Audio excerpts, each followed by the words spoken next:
तुम दोनों बहुत एनर्जेटिक हो। एक काम करते हैं, 1 घंटे तक अब तुम दोनों को यही पोस्चर मेंटेन करना होगा, समझ गए? ये पॉसिबल नहीं है। ये बैठा है और मेरी कमर झुकी हुई है। इस पोस्चर में इससे पहले मैं थक जाऊंगी। टियनजेन, पहले तुम उसे छोड़ो। अब दोनों वहाँ हॉर्स डांस करो। ये सब आपके बेटे की वजह से हुआ है। अपना पैर हटाओ। हटाओ।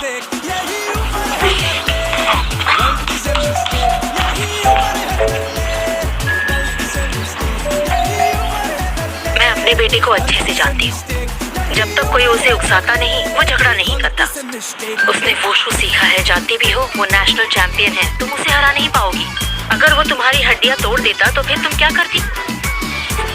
आपके चैंपियन बेटे ने मेरी आंखों में आंखें डालकर कहा मैं लड़के जैसी दिखती हूँ।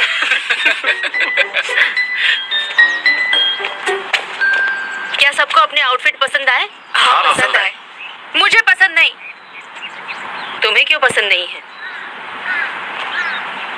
मुझे ड्रेस पहनना पसंद नहीं और इसका डिजाइन भी अच्छा नहीं है।